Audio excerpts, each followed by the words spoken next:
Hi అండి. మనం గోధుమ పిండితో బిస్కెట్లు ఎలా చేసుకోనో చూడండి. 1 కప్పు గోధుమ పిండి, అరకప్పు మైదా పిండి.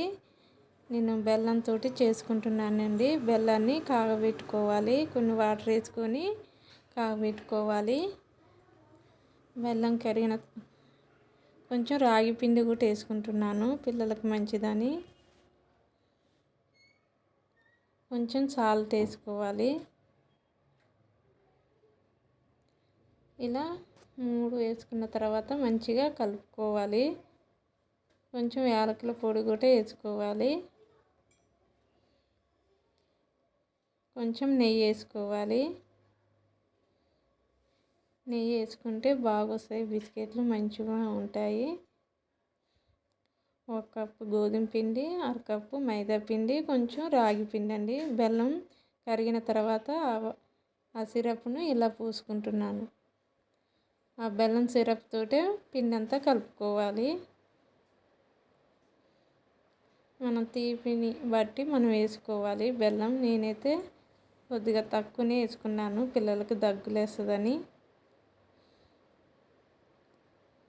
ఇలా మొత్తం కలుపుకోవాలి పిండి అంతా.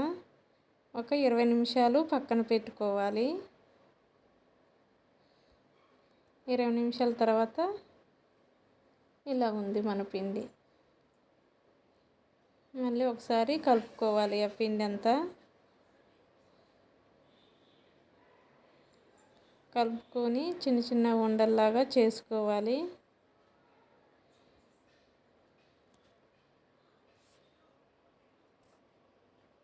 ఇలా చిన్న చిన్న ఉండలు చేసుకున్న తర్వాత మనం పీట మీద రుద్దుకోవాలి. పొడి పిండి వేసుకొని కొద్దిగా రుద్దుకోవాలి. ఇలా చేసుకుంటే బాగుంటాయి బిస్కెట్లు. చక్కెరతోటైనా చేసుకోవచ్చు, కాకపోతే నేను బెల్లంతో చేసుకుంటున్నాను. నేను బాటి మూతతో కట్ చేసుకుంటున్నాను రౌండ్ షేప్లో. ఈ మందంలో ఉండాలి. ఇలా ఉంటే బాగుంటాయి బిస్కెట్లు. ఈ మందంలో చేసుకుంటే అన్నీ బాగుంటుంది. ఇలా అన్నీ కట్ చేసుకోవాలి.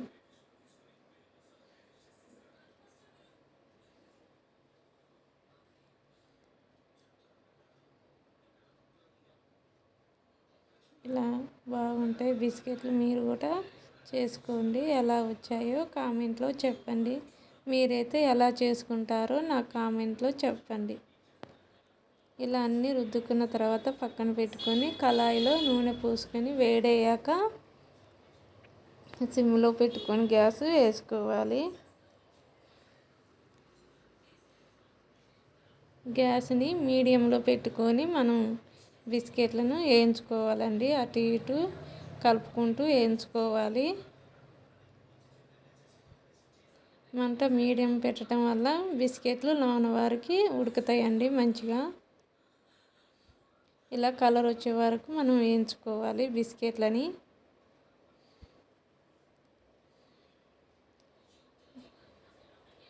ఇలా అన్నీ ఒకేసారి చేసుకొని పెట్టుకుంటే ఒకేసారి మనం వేయించుకోవచ్చు అన్నమాట. ఇలా చేసుకుంటే బిస్కెట్లు బాగుంటాయి. ఇలా వచ్చినాయండి మన బిస్కెట్లు అయితే. మీరు ఎలా చేసుకుంటారో నాకు కామెంట్లో పెట్టండి. నచ్చితే ఒక లైక్ చేయండి.